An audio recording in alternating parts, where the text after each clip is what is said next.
The anesthesia mask smelled like flowers and death. My daughter Isla smiled as she helped strap it to my face, and as consciousness slipped away, I heard her whisper something to the surgeon that made my blood run cold. But surely I was imagining things. Mothers don't murder their children. Children don't murder their mothers. Hey, if you're still here, you're part of this journey now. Hit subscribe and let me know in the comments. Where in the world are you watching from? At 58, I thought I knew my daughter completely. I was wrong about everything. The morning started with coffee in my favorite porcelain cup, the one with hand-painted roses that reminded me of my antique shop. Routine gallbladder surgery, they said. Simple. Safe. She had insisted on this specific hospital, this particular surgeon. Dr. Castellanos is the best mom. I researched everything. Her hands trembled as she poured my coffee. Strange, since she never showed nerves. Not during her messy divorce from Phoenix. Not when she lost the house, the cars, the life she'd built on borrowed money. But her life insurance discussions had been relentless lately. You need to update your beneficiary forms, she'd said just last week, sliding papers across my kitchen table. These things matter during surgery. The hospital smelled like antiseptic and secrets. She hovered, controlling every detail, which room, which nurses, when I could eat. Her phone buzzed constantly, private conversations in hushed tones. I caught fragments. Everything's arranged. By tomorrow morning I'll be free. Free from what? From me? In pre-op, I lay still on the gurney, my body heavy as concrete, while my mind buzzed like electricity trapped in stone. She thought I was sedated already, lost in the pre-medication haze, but I watched her through half-closed eyes, cataloging every strange detail. She met privately with Dr. Castellanos outside my room. Through the glass, I saw her lean close, urgent whispers, her hands gesturing frantically. He nodded, took notes, glanced at me with an expression I couldn't read. Special care instructions, she told me later. All smiles and false comfort. My coffee cup sat on the bedside table now, filled with water instead of warmth. Such a small thing to anchor a lifetime of trust. I'd given her everything, my business, my home, my unconditional love. Even after her marriage crumbled, after Phoenix left her drowning in debt, I'd been her lifeline. Now I wondered if I'd been feeding a shark. My antique shop had taught me to recognize authentic pieces from clever forgeries. The patina of age, the weight of genuine emotion, the subtle flaws that proved something real. Looking at my daughter now, I saw the hairline cracks in her performance, the way she avoided eye contact when discussing my recovery plans, how she'd memorized my insurance policy details but couldn't remember my favorite flowers. The practice concern that felt hollow, like a music box playing the same tune until the spring breaks. 32 years of motherhood, and I'd missed the moment my child became a stranger. The IV needle slid into my vein with practiced precision. She squeezed my hand, her palm damp with sweat that had nothing to do with concern. I love you, Mom. Did she? Or did she love what my death would solve? The anesthesiologist positioned the mask over my face. Chemical dreams beckoned, but I fought to stay conscious just one moment longer. Something felt wrong. Everything felt wrong. Medical equipment beeped around me like a countdown. Nurses moved with practiced efficiency. Dr. Castellanos checked his instruments, his movements precise but nervous.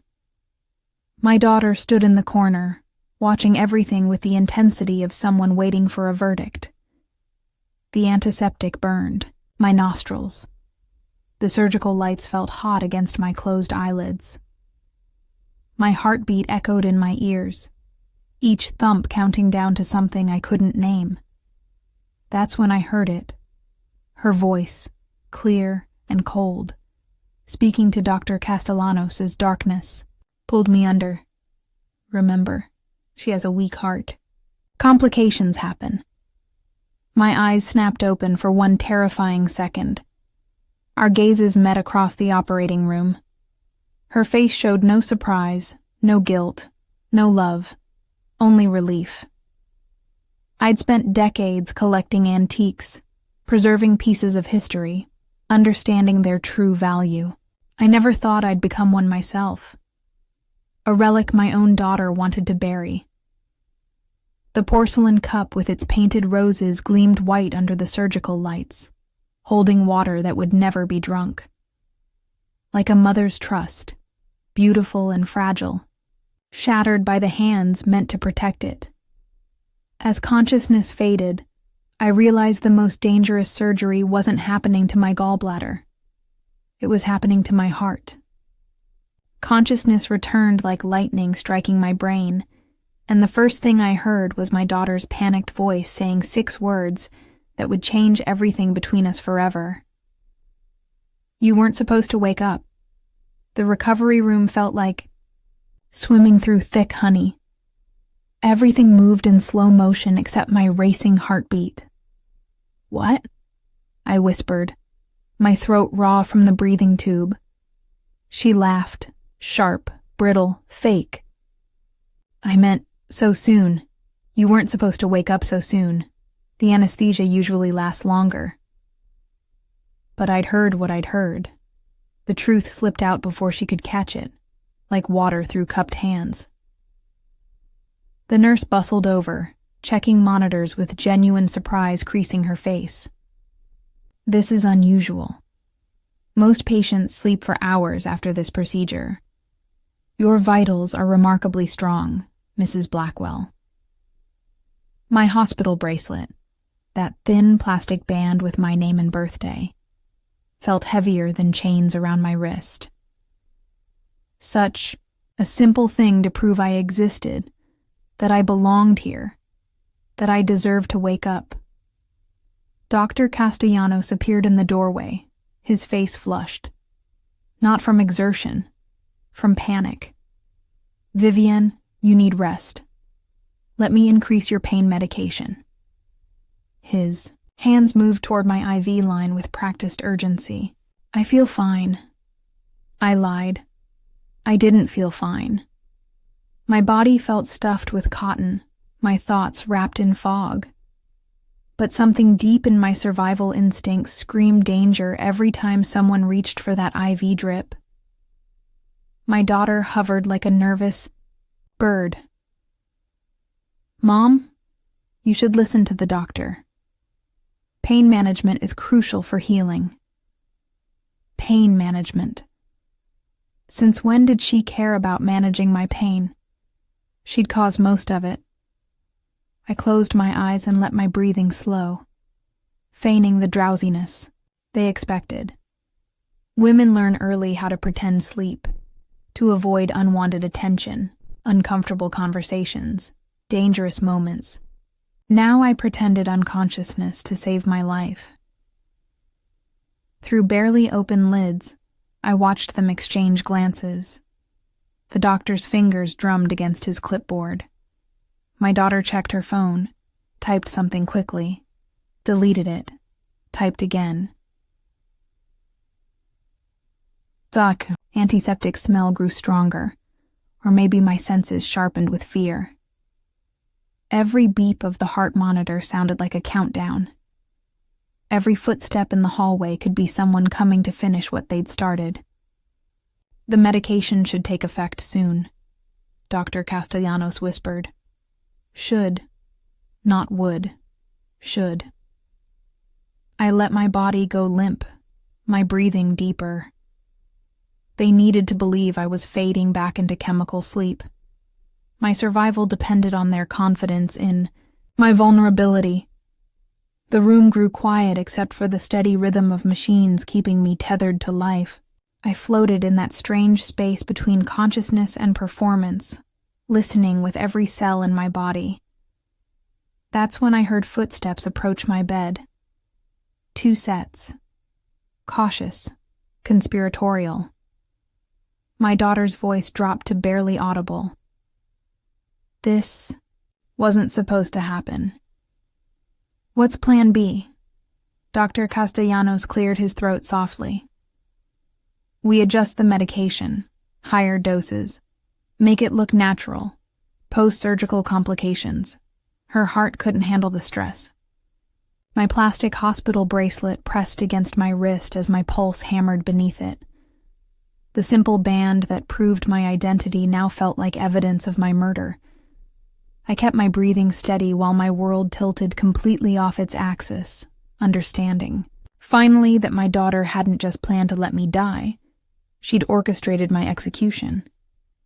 Every medical professional who entered my room looked at me like I was already dead, and I started to realize that maybe, in their minds, I was. The nurses spoke to my daughter, not to me. Asked her permission for my water, my bathroom breaks, my basic human needs. As if I'd become invisible the moment they decided I wouldn't survive. She's comfortable, they'd say to Isla, while I lay 3 feet away, fully conscious. Comfortable. The word hospitals use when they've given up hope. Fata, morning nurse, Sandra, according to her badge, smiled at my daughter with familiar warmth. How are you holding up, honey? This must be so hard for you. They knew each other. How was that possible? I watched them exchange looks that spoke of shared secrets, private conversations I'd never been part of. When had my medical care become a conspiracy I wasn't invited to join? My medical chart hung at the foot of my bed like a menu I'd never ordered from. Between their visits, I managed to flip through pages that made no sense. Procedures I didn't remember.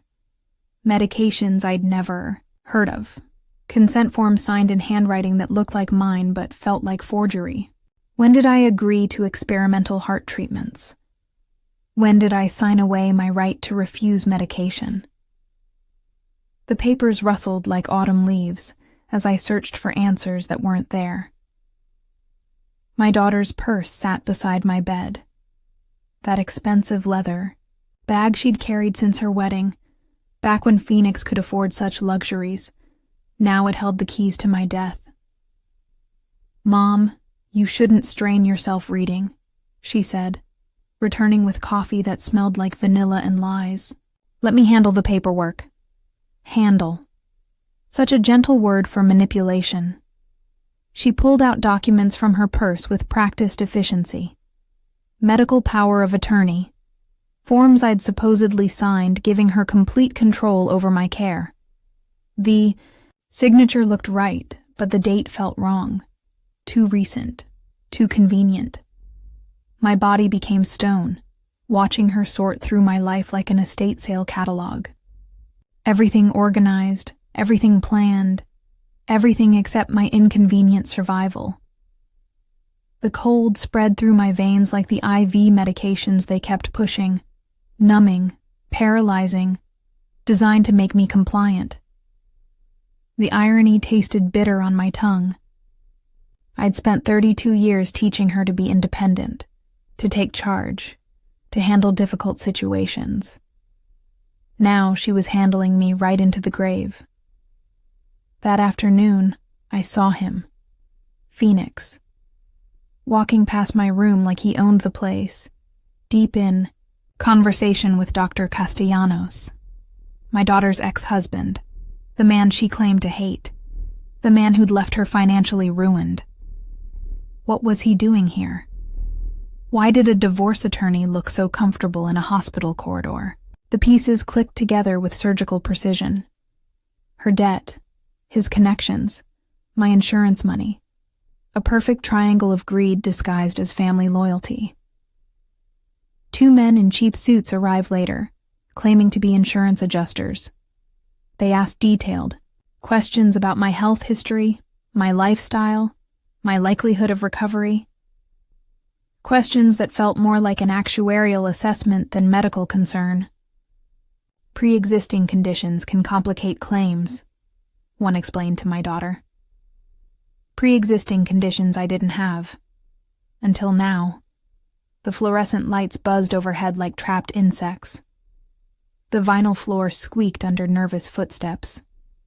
The air tasted metallic, sterile, heavy with the weight of planned death disguised as medical care. When they finally left me alone, I reached for her purse with trembling fingers. The leather felt soft and expensive, still carrying the scent of her favorite perfume, jasmine and betrayal. Inside, beneath the usual chaos of women's necessities, my fingers found a prescription bottle, heart medication. My name on the label, for a condition I'd never had. The pills rattled like dice in a game I was losing, and I understood with crystal clarity that my daughter hadn't just planned my death. She'd been slowly poisoning me toward it.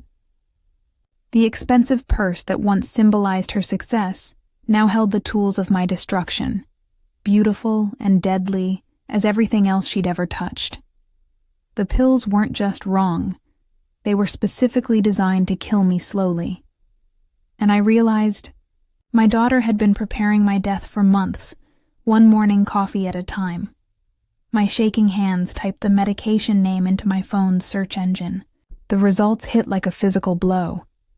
Cardiac stimulant, contraindicated with anesthesia, known to cause fatal arrhythmias when combined with surgical medications. She'd been feeding me my own execution. The memories crashed back like a tide of poison. 3 months of morning coffee rituals. Let me make it special, Mom. The dizzy spells that started in September. The heart palpitations I'd blamed on stress. The declining health that made surgery seem necessary. All manufactured. All planned. All perfectly executed by the woman I'd raised to be thorough. My phone screen blurred through tears I refused to shed. Not yet. Not while I still had fight left in me. Her reading glasses lay forgotten on my bedside table, the ones she'd started wearing while helping with my medical paperwork. Such a small thing, but they represented her transformation from caring daughter to meticulous killer. Every document she'd reviewed, every form she'd forged, done with the careful precision those glasses provided. The irony would have been funny if it weren't so deadly. I scrolled through more search results, my heart hammering. With artificial stimulants and natural terror, the medication built up in your system over time. 3 months would be perfect. Long enough to document declining health, short enough to avoid suspicion. My phone buzzed. A text from 3 weeks ago that I'd never questioned. Taking a video of you making breakfast. You look so frail lately. Want to preserve these moments. Preserve. Document. Evidence. She hadn't been capturing memories. She'd been building a case file for my murder, complete with visual proof of my deteriorating condition. Every shakiness, every moment of weakness, every dizzy spell carefully recorded for insurance investigators. The woman who used to record my birthdays now filmed my dying. I froze completely, scrolling through her photos on my phone, dozens of images I'd never noticed her taking. Me looking pale, confused, unsteady. Timestamps showed a careful pattern. 1 photo every few days. A systematic documentation of poison's progress. Phoenix's expertise suddenly made perfect sense. He'd know exactly how insurance claims worked, what evidence they'd need, how to make a murder look like natural decline followed by surgical complications. My daughter had learned to be organized from me. Now she was organizing my death with the same methodical care I'd taught her to use for school projects and holiday planning. The sound of footsteps in the corridor made me quickly close my phone. 2 sets. Purposeful. Moving toward my room with the confidence of people finishing a job. Dr. Castellanos appeared in the doorway, syringe in hand, his face grim with the weight of planned murder. Behind him, my daughter watched with the expression of someone about to inherit everything. "This will finish what the surgery started," he told her quietly. The syringe caught the harsh hospital light like a crystal promise of death. Her reading. Glasses reflected the fluorescent glare from my bedside table. Those simple frames that had helped her forge my death warrant with perfect penmanship, transforming a mother's trust into a daughter's most carefully planned murder. The man holding that lethal injection wasn't just a corrupt doctor. He wasn't a doctor at all. And my daughter had hired a professional killer to wear scrubs. "Dr. Castellanos," I said, my voice steady despite the terror clawing at my chest. "Tell me about your medical degree." He froze. The syringe trembled in his grip like a guilty conscience made visible. "What are you talking about?" But his accent had shifted. The polished professionalism cracked, revealing something rougher underneath. "Your diploma isn't hanging in this room. Your hands shake when you touch medical equipment. And you keep checking your phone for instructions like someone who doesn't actually know what he's doing." The silence stretched between us like a tightrope over an abyss. Finally, he laughed, a sound devoid of humor, full of resignation. "Rico. Valdez," he said, setting down the syringe. "Not Dr. Castellanos. Haven't been a real doctor since I got kicked out of med school 15 years ago for selling prescription pads." The hospital bracelet on my wrist suddenly felt heavier. All this time, I'd been trusting my life to a con artist with enough medical knowledge to fake competence, but not enough to actually heal anyone. "Your daughter and that ex-husband of hers, they found me through some very expensive, very discreet channels. Surgical accidents are my specialty. Make it look natural, collect the payment, disappear." My heart hammered against my ribs. "How many?" "You'd be number 7. He spoke with the casual pride of a craftsman discussing his work. "Rich widows mostly. Inconvenient relatives. People whose deaths would solve expensive problems. 7 mothers. 7 someones who'd trusted the wrong people with their lives." Went completely numb, my mind detaching from my body like a defense mechanism against unbearable truth. The fluorescent lights hummed overhead. The IV drip continued its steady rhythm. The world kept functioning while I processed the fact that my daughter had hired a serial killer and dressed him in a white coat. "Phoenix orchestrated everything," Rico continued, as if we were discussing the weather. "Smart man. He knew your daughter's desperation would make her compliant. Feed you the heart medication for 3 months, document the decline, bring you here for emergency surgery, and let surgical complications take their natural course." Natural. Nothing about this was natural except a daughter's greed and a mother's blind love. "You survived because I miscalculated the drug interaction. Your body metabolized the poison differently than expected. Should have killed you on the operating table, but you're tougher than you look." The irony tasted bitter. I'd survived not because I was strong, but because my daughter had hired an incompetent killer. "Here's the thing, Mrs. Blackwell." Rico leaned closer, his breath smelling of coffee and corruption. "Phoenix and your daughter paid me $50,000 to handle this quietly. You pay me $75, and I walk away. Tell them the medications caused unexpected complications that prevented the procedure. $50,000, the price my daughter had put on my life. Less than her wedding dress had cost."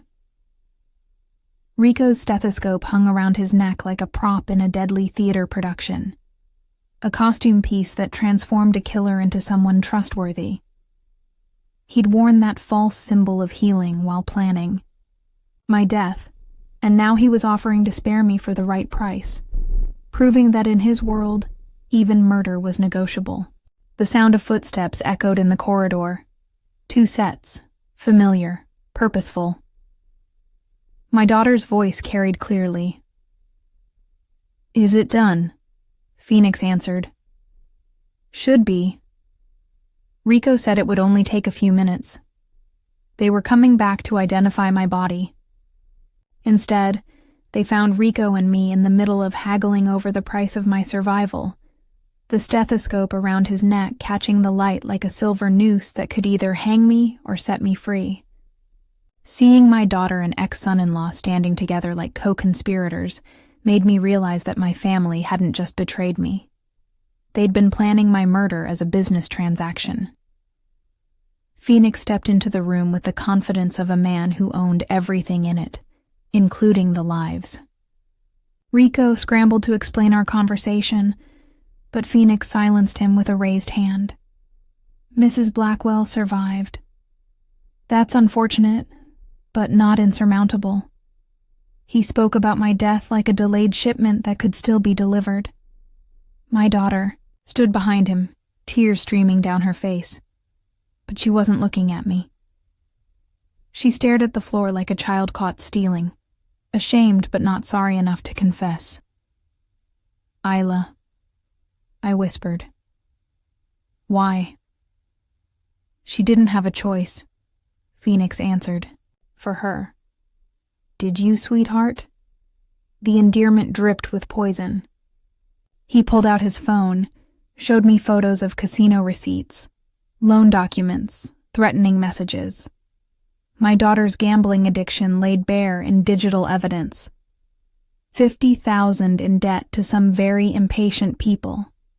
They wanted collateral, or they wanted fingers. Your life insurance policy was much more appealing. Isla flinched at every word but still didn't meet my eyes. "You used her addiction," I said, understanding flooding through me like ice water. I helped her see the practical solution. Phoenix adjusted his cufflinks, expensive gold ones I'd bought him for his first wedding anniversary with my daughter. "Your death clears her debt, gives me startup capital." Startup capital. He'd turned my murder into a business plan. Rico shifted nervously beside my bed, sweat beading on his forehead despite the hospital's aggressive air conditioning. "Look, Phoenix, maybe we should reconsider. The woman knows everything. She's seen my face, heard my voice." Phoenix's tone remained conversational, but something deadly lurked beneath. "There's no walking away from this now." The air in the room turned thick as concrete.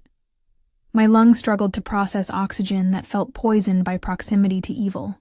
Time moved like syrup, each second stretching impossibly long while my mind cataloged every detail that might keep me alive. The texture of the bedsheets, the angle of light through the window, the exact distance to the door. My survival instincts mapped the room like a battlefield. My daughter finally looked up, and I saw something that broke my heart more than the betrayal. Relief. Not at my survival, but at the possibility that someone else would make the decision she couldn't face. The original plan was cleaner, Phoenix continued, pacing now. Surgical complication, grief-stricken daughter, unfortunate death. Now we need to be more direct, more direct.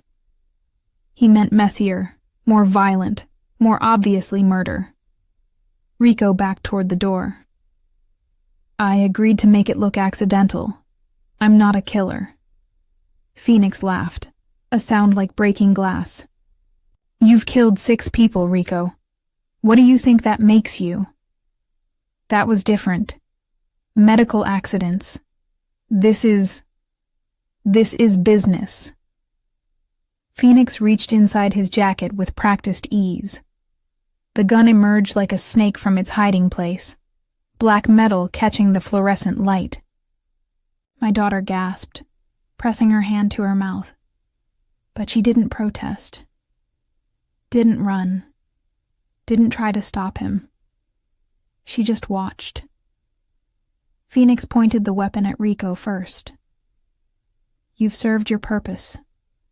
Now you're a liability.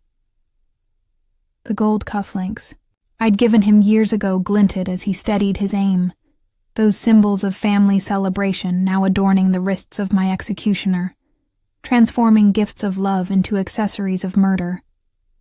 They say the enemy of my enemy is my friend, but I never thought I'd be making alliances in a hospital room with a gun pointed at my head. When the killer pointed his weapon at the con artist, I realized that sometimes you have to team up with one monster to survive another. Rico and I locked eyes across the room, and in that moment, we became unlikely allies bound by the shared certainty that Phoenix planned to kill us both. "Wait," Rico said, his voice cracking. "Phoenix, we had a deal. Deals change when circumstances change." Phoenix kept the gun steady. "You've become a liability, and liabilities get eliminated." My daughter stepped forward, finally finding her voice.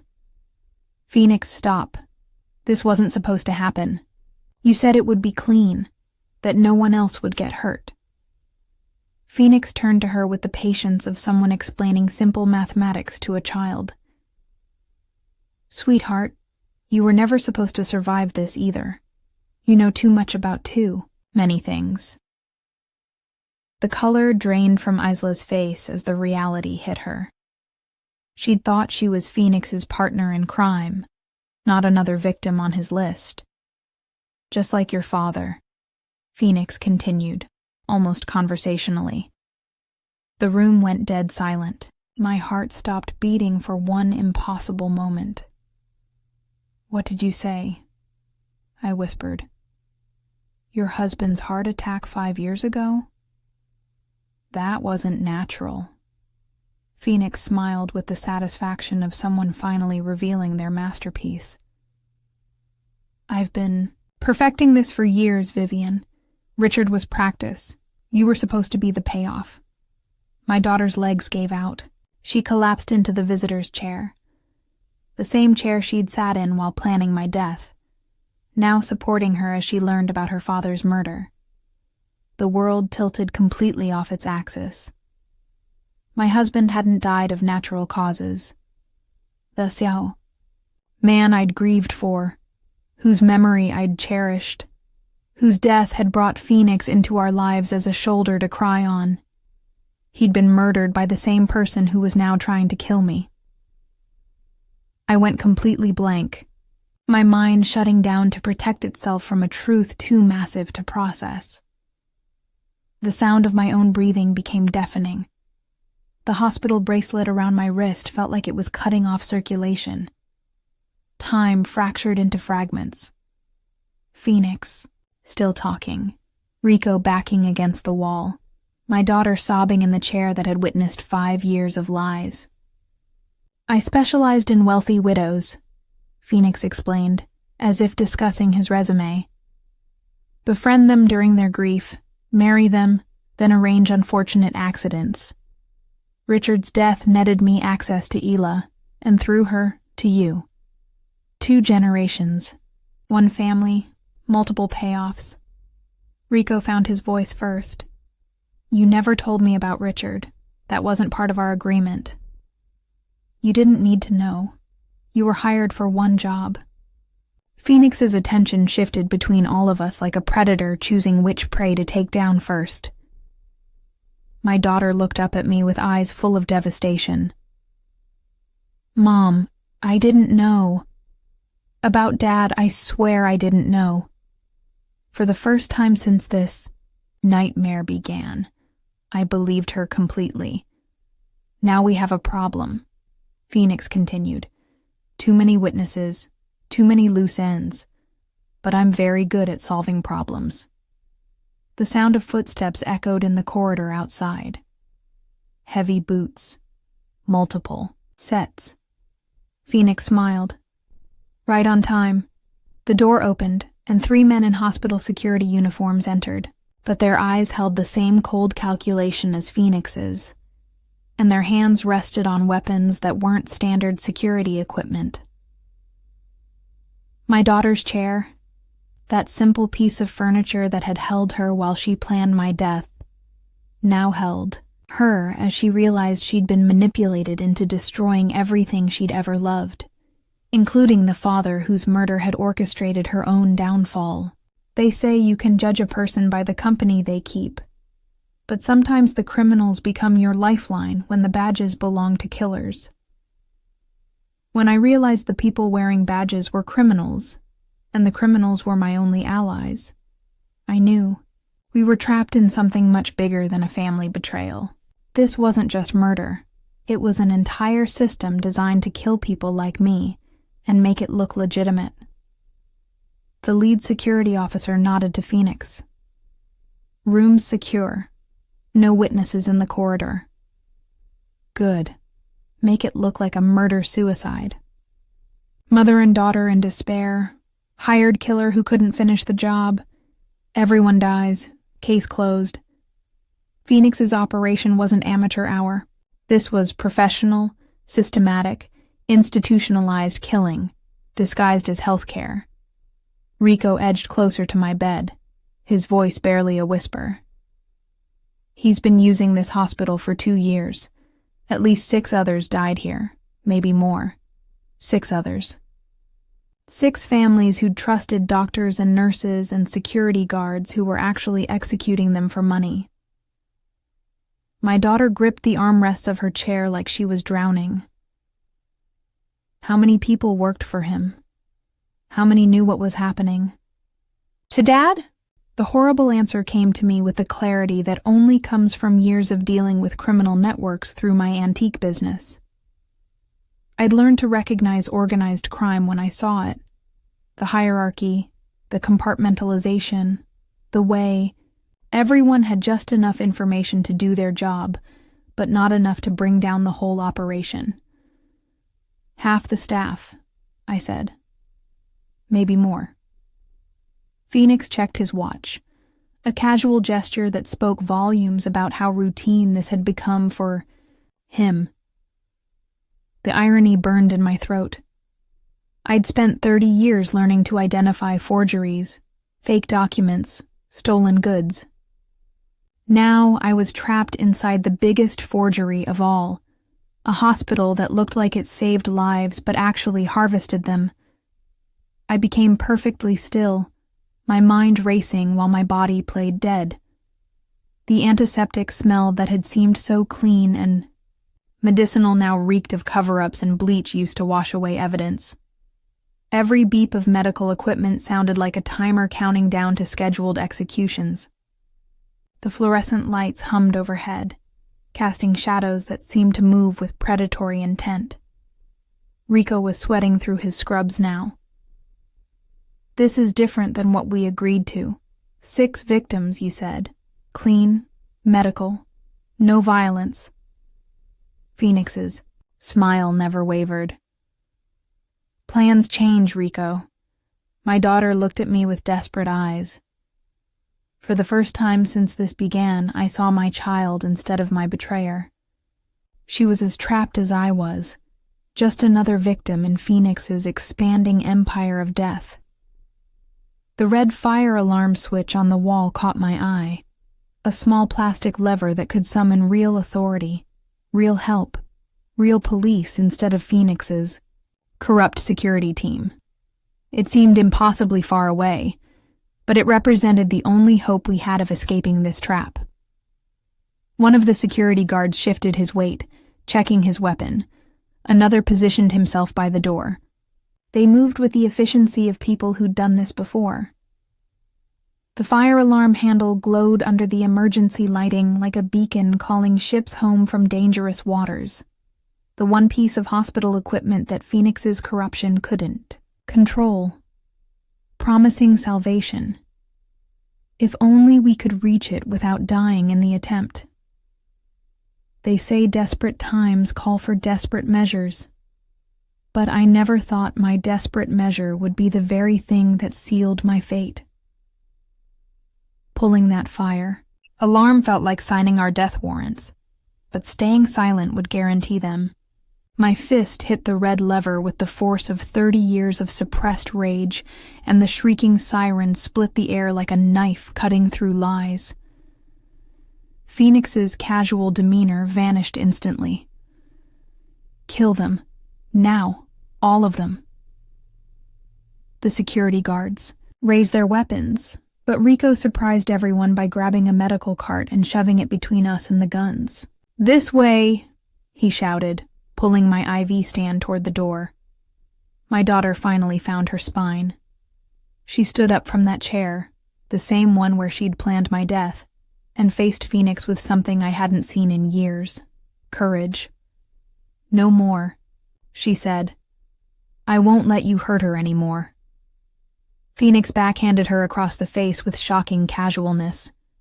She crumpled, but she'd bought us precious seconds. Rico had worked here long enough to know the hospital's hidden arteries. He guided us through service corridors while alarms wailed overhead. My legs felt like rubber, the poison still coursing through my system, but adrenaline kept me moving. The sound of heavy boots echoed behind us. Shouts. Orders barked in professional. Tones that meant business. Real police. Finally. But as we stumbled into the main corridor, I saw Phoenix's face transform into something that chilled my blood more than his threats had. He wasn't panicking. He was smiling. "Officers," Phoenix called out, his voice breaking with perfectly manufactured emotion. "Thank God you're here." I went completely numb as I watched him become a different person entirely. Gone was the cold killer. In his place stood a devastated son-in-law, a concerned family member, a hero who'd tried to save everyone but arrived too late. She discovered her daughter's gambling debts and just snapped, he told the first officer, his voice trembling with practiced grief. "Vivian attacked this man," he gestured to Rico, "and tried to kill Isla. I've been trying to protect them both." He pulled out his phone, showed them something on the screen. "Look at these text messages she sent. The threats. The rage. I documented everything because I was worried about her mental state." The lead officer studied me. A wild-eyed woman, in a hospital gown, dragging an IV stand, looking exactly like someone who'd lost her mind. Then he looked at Phoenix, well-dressed, articulate, with evidence prepared and a story that made perfect sense.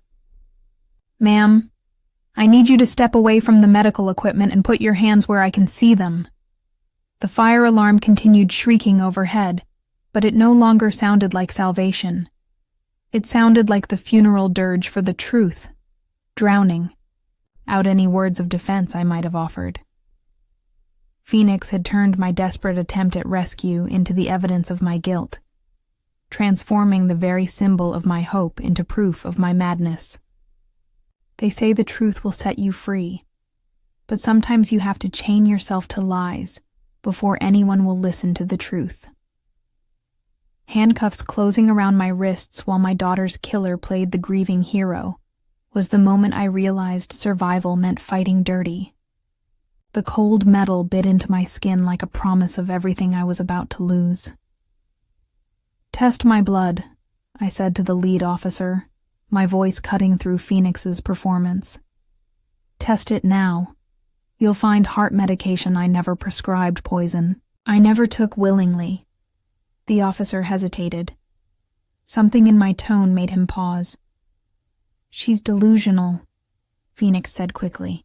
"The stress of discovering her daughter's debts, the guilt over what she's done.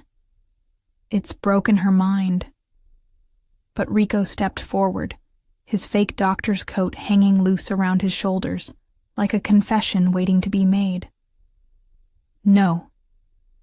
She's telling the truth." The silence that followed felt like the world holding its breath. "I'm not Dr. Castellanos," Rico continued, his voice gaining strength with each word. "My name is Rico Valdez. This man," he pointed at Phoenix, "hired me to kill her, to make it look like surgical complications. He's done this before, many times." Phoenix's face flickered for just a moment, a micro-expression of rage before the mask slipped back into place. But I saw it, and so did the officer. My daughter struggled to her feet, blood trickling from her split lip where Phoenix had struck her. "It's true," she whispered. "He showed me photos of my gambling debts. Said he'd have me killed if I didn't help him. He's been planning this for months." The hospital bracelet on my wrist, that simple plastic band that had felt like a death sentence, suddenly felt like proof of life, evidence that I belonged here, that I had the right to survive, that my name and birthday mattered in a system designed to erase people like me. I felt my entire body sink into stillness, like a stone dropped into deep water. The chaos around me, voices, radio static, footsteps, faded to background noise while my mind processed what was happening. For the first time in days, I wasn't fighting for my life. I was watching other people fight for the truth. The sensation was so foreign I almost didn't recognize it as relief. "This is ridiculous," Phoenix said, but his voice had lost its smooth confidence. "You're going to believe a con artist and two hysterical women over documented evidence?" But the officer was already on his radio, calling for backup, for medical technicians, for people who could test blood and verify stories and check hospital records for patterns of mysterious deaths. The lead security guard shifted nervously, sweat visible on his forehead. He kept glancing at Phoenix, then at the real police officers, calculating which side offered better odds of survival. "Look," he said finally, "I was just supposed to intimidate people. Security work. I didn't know about the other stuff." His confession opened the floodgates, but slowly, carefully. Each person weighing their words, testing the water before diving in completely. Years of fear don't dissolve in minutes. Phoenix's eyes darted around the corridor like a trapped animal looking for an escape route. His perfectly crafted persona was dissolving, replaced by something desperate and dangerous. I watched him scan the hallway, noting exit points, calculating distances. His hand moved inside his jacket, not for a gun this time, but checking for something else. An escape plan, maybe, or another weapon. The elevator doors opened with a soft chime, and Dr. Sarah Chen stepped out, tablet in hand, reviewing patient charts. She looked up at the crowd of police officers and security guards with mild confusion, completely unaware she'd walked into the center of a crime scene. Phoenix moved faster than anyone expected, his arm wrapped around her throat, a scalpel appearing in his hand as if materialized from thin air. "Everyone back off," he snarled, all pretense abandoned. "Or the doctor dies." The hospital bracelet around my wrist caught the fluorescent light as I raised my hands in surrender, but now it gleamed like a talisman of survival rather than a tag for the dead, marking me as someone who had refused to disappear quietly into Phoenix's collection of profitable corpses. They say no good deed goes unpunished, but sometimes the only way to save a stranger is to risk everything you've already fought to protect. When Phoenix grabbed that innocent doctor, I knew that everything we'd survived would be meaningless if we let him hurt someone else. Dr. Chen's terrified eyes met mine over Phoenix's shoulder, and I saw my own fear reflected back, the helplessness of being trapped by someone who treated human lives like inventory to be liquidated. Phoenix dragged her backward toward the operating room, the scalpel gleaming against her throat like a silver promise of death. The heavy doors slammed shut behind them with a finality that echoed through the corridor. The hospital's emergency protocols kicked in immediately. Security lockdown, administrative alerts, crisis management teams mobilizing.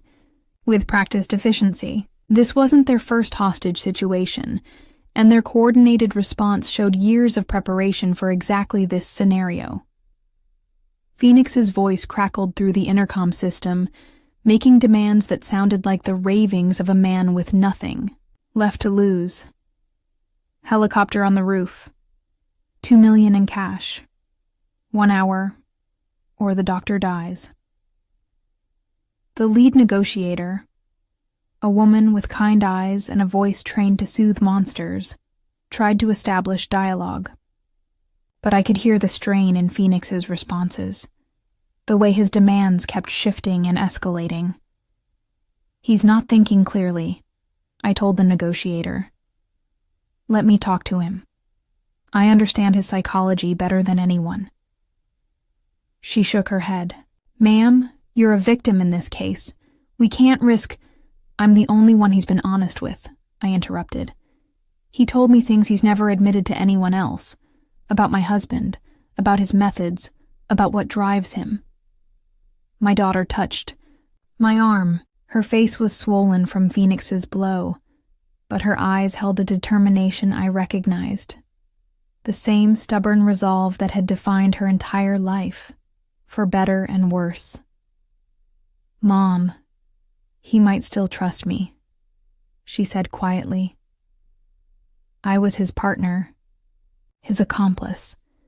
If anyone can get close to him—" The weight of what she was suggesting hit me like a physical blow. After everything we'd survived, she was volunteering to walk back into the monster's lair. Rico joined our huddle, still wearing that ridiculous fake doctor's coat that had become a symbol of all the lies we'd been living. "Phoenix has 2 weapons that I know of," he told the tactical team. "The scalpel and a .38 revolver in his jacket pocket. He's also got medical knowledge. He knows exactly where to cut to cause maximum damage quickly." I sat in absolute silence, while the professionals discussed entry points and tactical options. My mind had become a calculator, weighing probabilities and risks, measuring my daughter's life against a stranger's, counting the cost of every possible choice. The hospital bracelet on my wrist felt warm against my skin, reminding me that I was alive, that I had agency, that I could still make decisions that mattered. The truth was both terrible and liberating.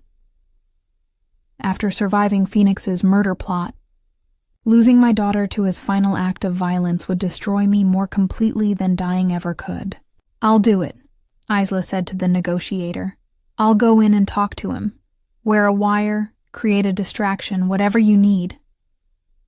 My throat closed around the words I wanted to say. All the protective instincts, all the fear, all the love. But my daughter looked at me with quiet determination, ready to face the consequences of choices she'd made in desperation and fear. "This is my responsibility," she said simply. "I helped create this situation. I need to help end it." The negotiator attached a small wire to Isla's shirt, the tiny microphone invisible against the fabric but heavy with the weight of everyone's hopes. It looked so fragile. That little piece of technology designed to keep my daughter tethered to safety while she walked into hell. "Stay close to the door," I told her, my voice steady despite everything breaking inside me. She squeezed my hand, a gesture that carried 32 years of complicated love between us. The operating room doors loomed ahead of us like the entrance to an underworld, and my daughter walked toward them with the wire hidden against her heart, carrying our only hope of saving a stranger, and maybe, finally, saving herself. They say courage is not the absence of fear, but I learned that true. Courage is loving someone more than you fear losing everything. When my daughter walked into that room to face her father's killer, I realized that courage doesn't mean not being afraid. It means loving someone more than you fear dying. Through the wire's static, I heard her voice, steady and clear, cutting through Phoenix's madness like truth through deception. "You murdered my father," she said. No question, no accusation, just a statement of fact that hung in the air like a verdict. Phoenix's laugh crackled through the speakers, bitter and unhinged. "Your precious daddy was weak, trusting. He made it so easy, inviting me into your lives.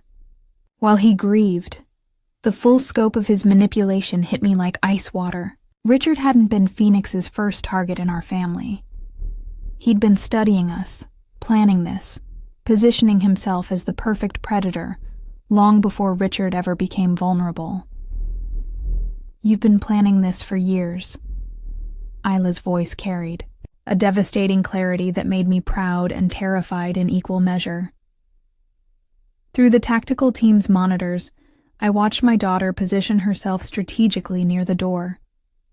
She touched her collar twice, the signal we'd arranged, letting us know Phoenix had moved away from Dr. Chen. The hostage doctor, freed from Phoenix's immediate attention, began inching toward the corner of the room where medical equipment could provide cover. Phoenix's voice rose to a shriek. "You think you're so smart? You think you've outmaneuvered me? I've been killing people longer than you've been breathing." But even as he raged, I could hear the panic underneath. His perfect plan had crumbled, his victims had become his hunters, and the women he'd dismissed as weak and stupid had trapped him in his own web. I sat frozen in the corridor, every muscle tensed, listening to my daughter face down the monster who'd shaped her entire life through violence and loss. My hands gripped the plastic chair beside me, the same type of chair where this nightmare had begun, where she'd first planned my death, now supporting me as I witnessed her ultimate act of courage.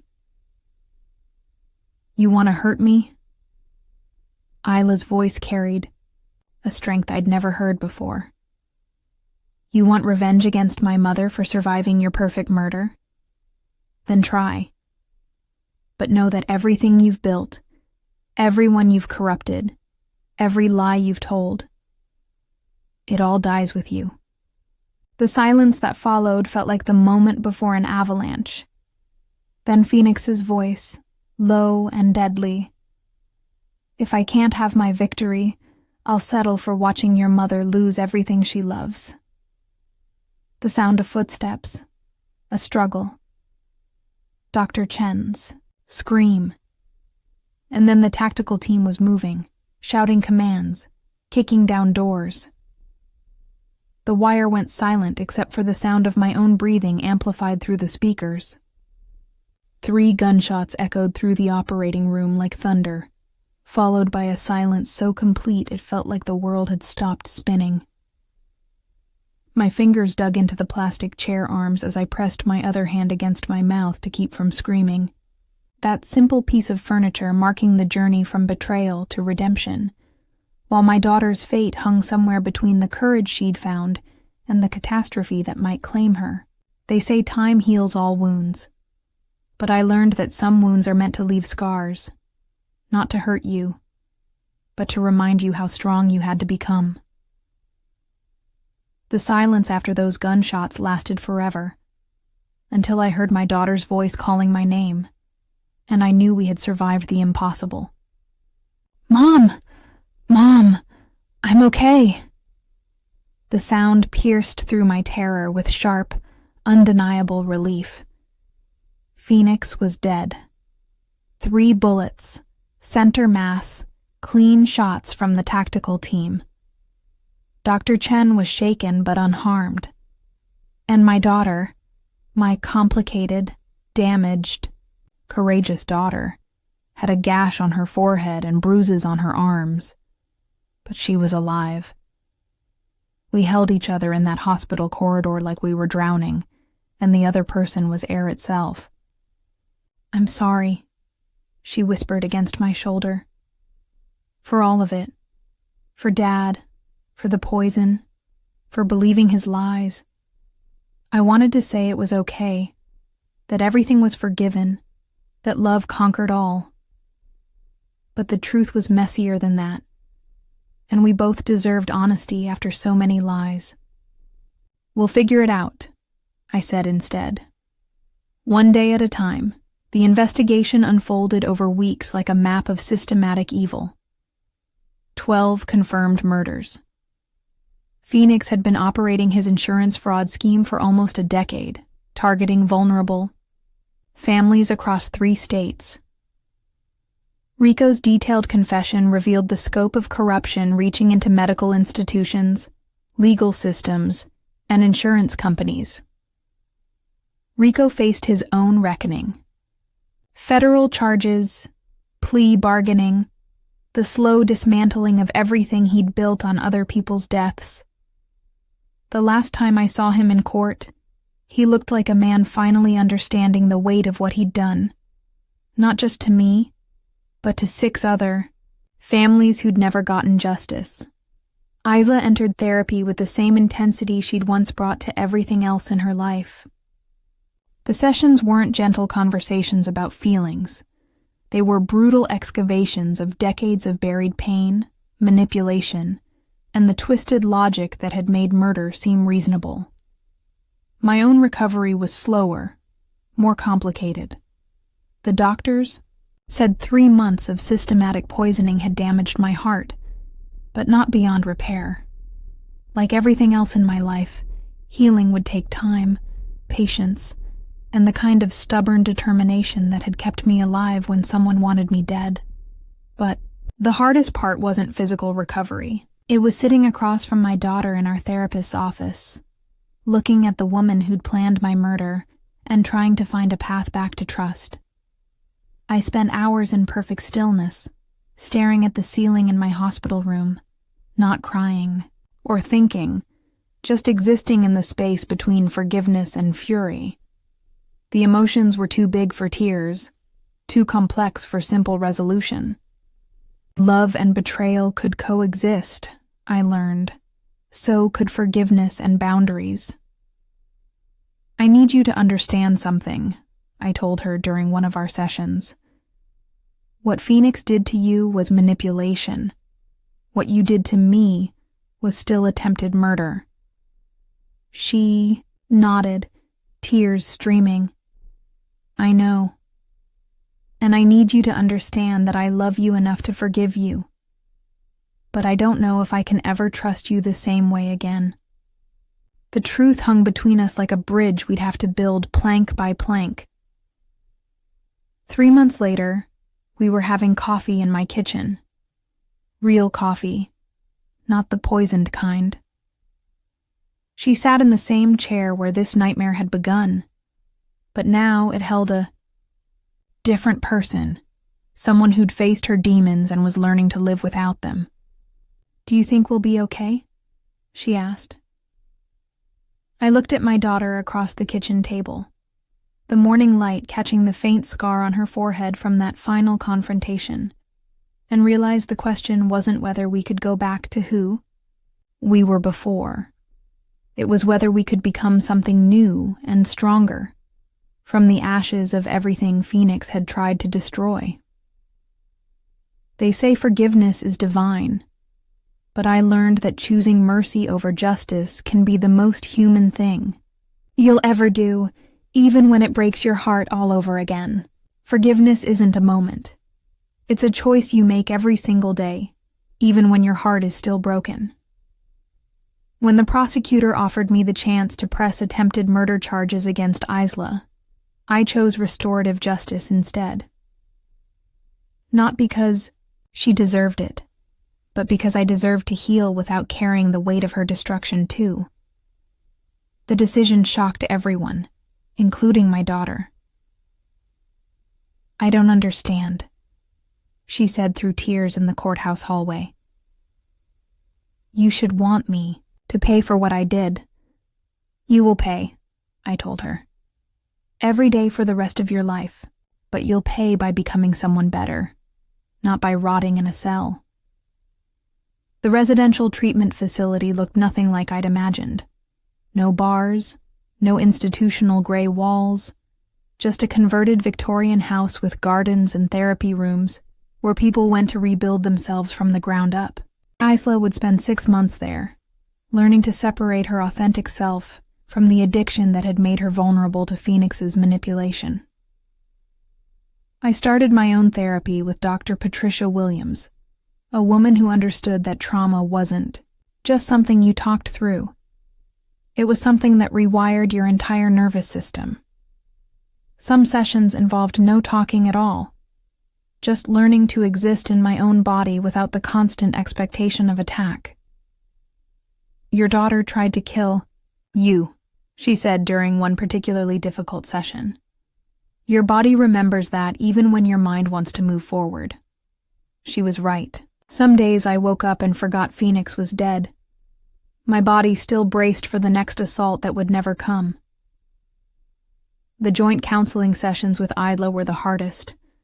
Sitting in that small, sunlit room with my daughter, trying to build something, new from the wreckage of everything we'd been. The therapist made us practice basic conversations, asking about each other's day, sharing a meal, existing in the same space without the weight of attempted murder pressing down on us. Forgiveness isn't forgetting, Dr. Williams reminded me. It's choosing to engage with someone from a place of strength rather than from your wounds. I practiced setting boundaries like other people practiced piano scales. I love you, but I won't be alone with you for extended periods. I forgive you, but you can't have access to my finances. I want a relationship with you, but you have, to earn back the privilege of my trust. Each boundary felt like laying bricks in a wall that would protect us both. The legal aftermath unfolded slowly, piece by piece. Phoenix's crimes had left a complicated web of assets, insurance claims, and victim compensation funds. The process took months, lawyers navigating through multiple jurisdictions and insurance companies trying to minimize their liability. Eventually, enough came through to ensure my financial security, though the irony wasn't lost on me. The man who'd tried to kill me for money had ultimately freed me from ever worrying about it again. Isla threw herself into volunteer work with manipulation, victims, speaking at support groups, helping other families recognize the warning signs we'd missed. Watching her transform her trauma into purpose was like watching something precious grow from poisoned soil. But the question that haunted me had nothing to do with forgiveness, or justice, or healing. It was simpler and more complicated than any of that.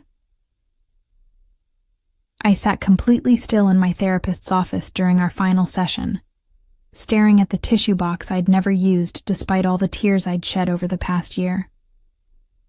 My hands rested in my lap like birds that had forgotten how to fly. The silence stretched between Dr. Williams and me. Not uncomfortable, but heavy with the weight of a decision I'd been avoiding for months. "What is it, Vivian?" she asked gently. "She's doing well," I said. Isla, I mean. She's healthy, stable, helping other people. She's become someone I could be proud of. But I don't know if I want her in my life anymore. Not because I don't forgive her, but because I paused, searching for words that felt true. Because forgiveness doesn't mean I have to forget who she chose to be when things got hard.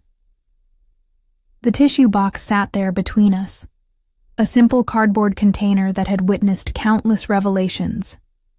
And I realized the final question wasn't whether I could forgive my daughter. It was whether I could choose to love someone who had once chosen to kill me. They say anything can be mended with steady hands and patience, but I learned some cracks will show forever, and that's what makes the story valuable. Standing in my antique shop 6 months later, I realized that, like the treasures I restore, broken relationships can become beautiful again. But they're never quite the same as they were before. The gentle scent of lemon polish mixed with memories, the tick of the grandfather clock sounding more like a heartbeat than a warning. Some days I still reach for the phone expecting news of disaster, but mostly, life is quieter, more ordinary.